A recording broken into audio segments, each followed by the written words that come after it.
देखिए, आज हम लोग अनुकर्मानुपाती विचरण के बारे में पढ़ेंगे। सबसे पहले ये जानते हैं कि अनुकर्मानुपाती विचरण है क्या। देखिए, तो जो दो राशियां अनुकर्मानुपाती विचरण में तब कही जाती हैं जब एक के मान में वृद्धि या कमी किया जाए तो दूसरे के भी मान में वृद्धि नहीं। दो राशियां मान लीजिए x और y है, तो यदि x के मान में वृद्धि या कमी करते हैं तो y के मान में भी वृद्धि या कमी होती है। इसी को अनुकर्मानुपाती विचरण कहा जाता है। जैसे मान लीजिए कि यदि कोई वृत्त है, अब वृत्त की त्रिज्या को बढ़ाया जाए तो वृत्त का क्षेत्रफल भी बढ़ेगा नहीं। यदि आयत की लंबाई और चौड़ाई को बढ़ाया जाए तो आयत के क्षेत्रफल में भी क्या होगी, वृद्धि होगी। जैसे कोई सामान हम खरीदने जाते हैं और एक सामान का मान लीजिए चावल खरीदने गए और 1 किलोग्राम चावल का दाम है 10 रुपये, तो जितना किलोग्राम चावल हम खरीदेंगे उतना 10 गुना जो है हमारा मूल्य होगा। यानी अगर चावल के भार को बढ़ाएंगे तो हमारा कीमत भी क्या होगा, बढ़ेगा। यदि चावल के भार को घटाएंगे तो हमारा कीमत भी क्या होगा, घटेगा। तो इसी को अनुकर्मानुपाती विचरण कहा जाता है। दो राशियां जब x और y हैं, यदि अनुकर्मानुपाती विचरण में है, किस विचरण में है, अनुकर्मानुपाती विचरण में है, तो इसका अनुपात यानी x बटा y जो है एक नियतांक k के बराबर होता है, जहां k धनात्मक होता है। k कैसा होता है, धनात्मक, और यह हमेशा अचल पद होता है, यानी एक पूर्ण संख्या ही आएगा। ठीक है। जैसे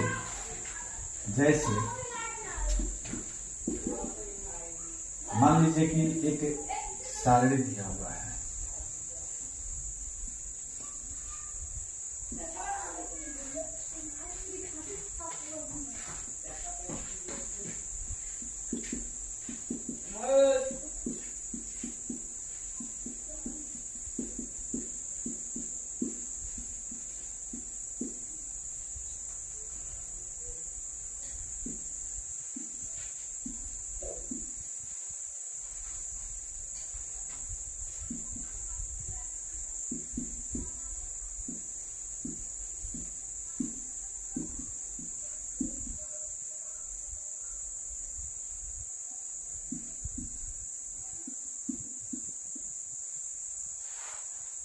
चावल का भार दिया गया है 1 kilo, 2 kilo, 3 kilo, 4 kilo, 5 kilo, और कीमत 1 किलो का दाम 40 रुपया है, 2 किलो का दाम 80 रुपया है, 3 किलो का दाम 120 रुपया, 4 का 160, 5 किलो का 200 रुपया।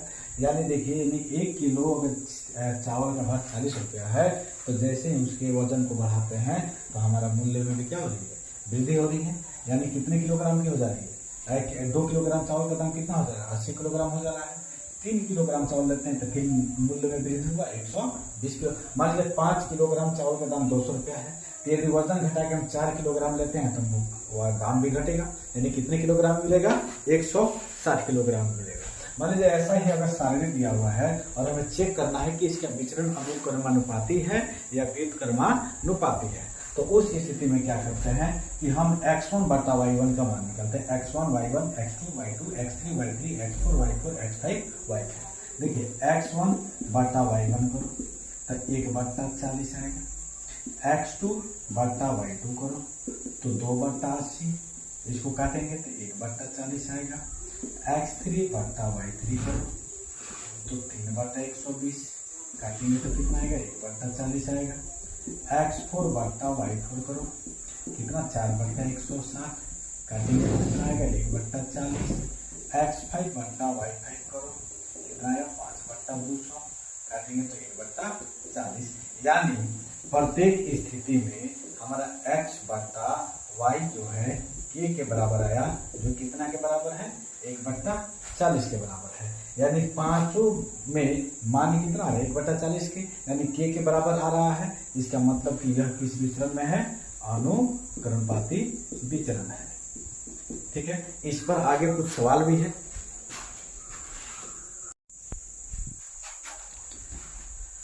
देखिए, यहाँ 2 तरह के सवाल दिए गए हैं, दोनों सवाल अनुकर्मानुपाती विचरण पे हैं और इसको हमें बनाना है। जैसे पहला सवाल है कि x का मान 7, 9, 10 और b दिया हुआ है, y का मान 21, 27, a और 36 दिया हुआ है।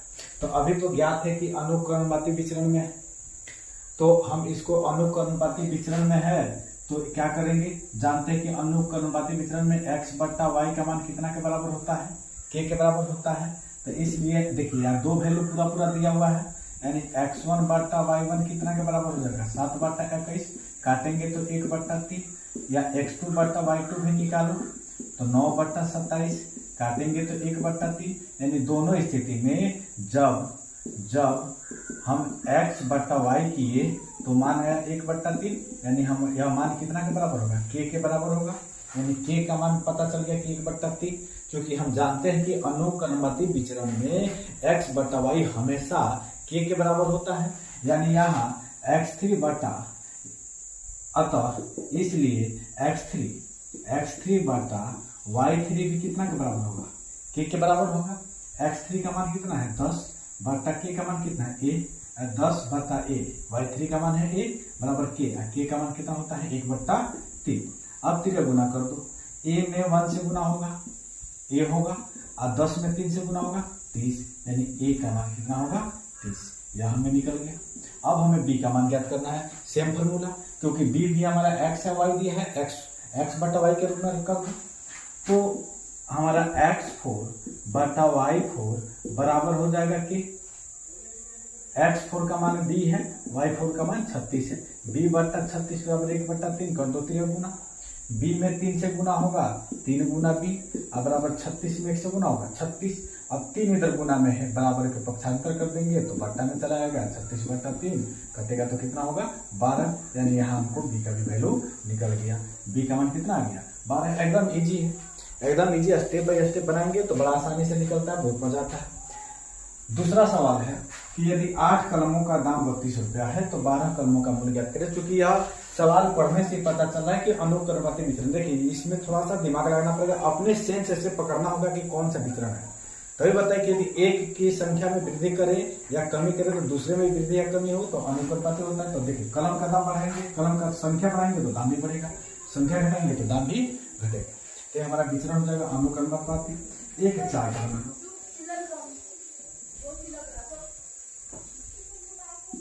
इसमें लिखो कलमों की संख्या,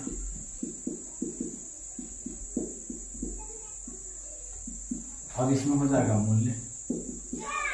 तो देखिए 8 कलम थे तो दाम कितना 32 रुपया, तो 12 कलमों का दाम निकालना है, 12 कलमों का दाम कितना होगा।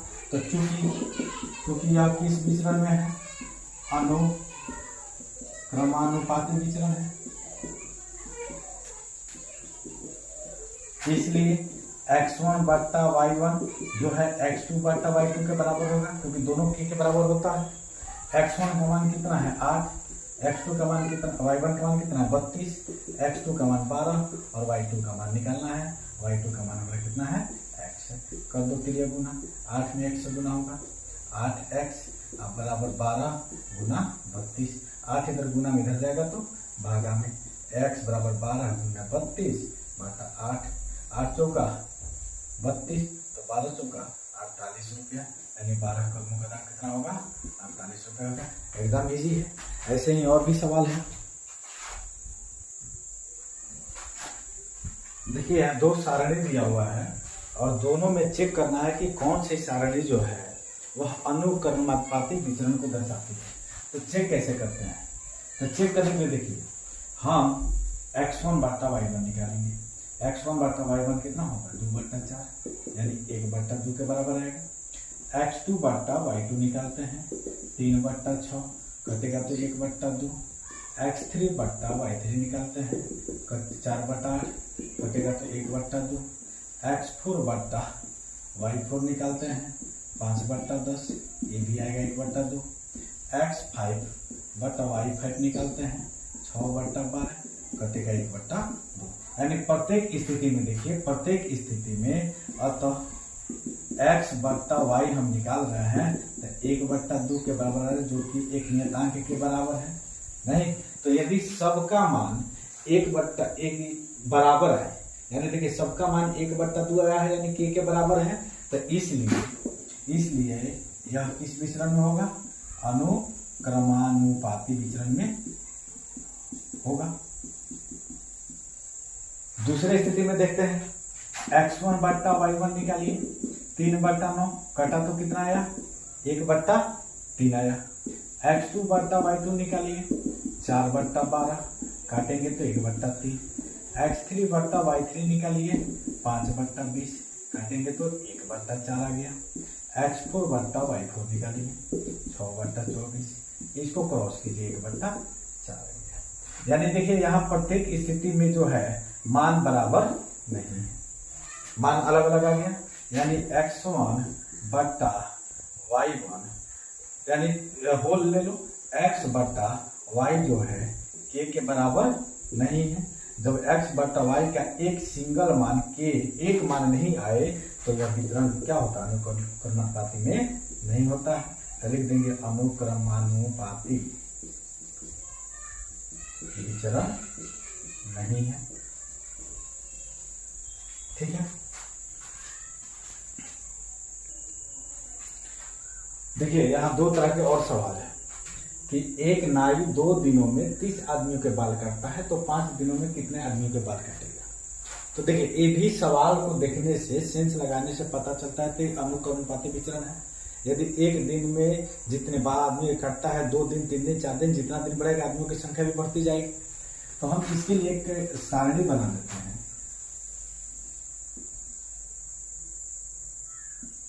दिन और आदमी, देखिए 2 दिन में कितने आदमी के बाल काटता है, 30 आदमी के बाल काटता है।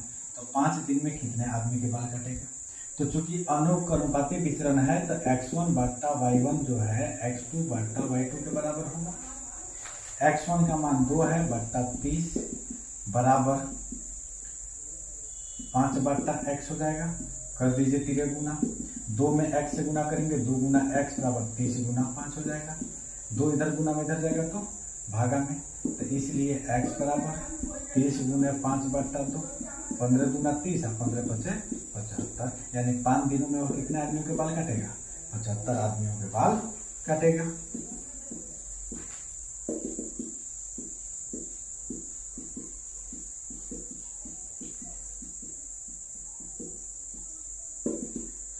दूसरा सवाल है कि एक रेलगाड़ी 4 घंटे में 160 किलोमीटर जाती है तो 3 घंटे में कितने किलोमीटर जाएगी। देखिए चाल यहाँ समझना है कि चाल कांस्टेंट है, चाल एक समान चाल से गाड़ी चल रही है। हाँ ये भी हो सकता है कि 3 घंटे में 4 घंटे के सफर में चाल कम कर दे तो 160 किलोमीटर जाएगी, 3 घंटे में चाल बढ़ा दे तो ज्यादा किलोमीटर चल जाएगी। लेकिन यहाँ चाल एक समान है, चाल की चर्चा नहीं की गई है तो चाल हम कांस्टेंट मान के चलते हैं, एक समान मान के चलते हैं कि एक ही समान चाल से चाल में परिवर्तन नहीं होता है, जितना से शुरू करती है उतना ही तक आखिरी तक है।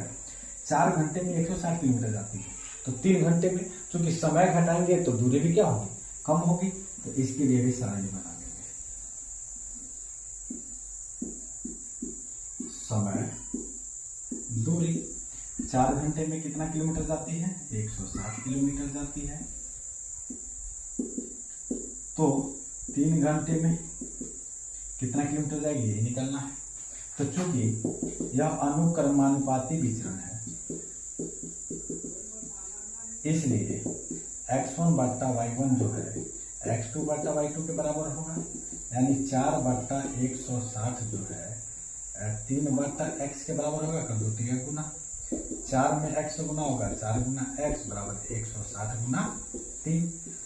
4 इधर गुना में इधर आएगा तो भागा में, यानी x बराबर 160 गुना 3/4। देखिए 4 से 160 कर देगा 40 मार्क्स में, यानी 40 में 3 से गुना करेंगे यानी 120 किलोमीटर। यानी 4 घंटे में यदि 160 किलोमीटर जाती है तो 3 घंटे में कितना किलोमीटर जाएगी, 120 किलोमीटर जाएगी।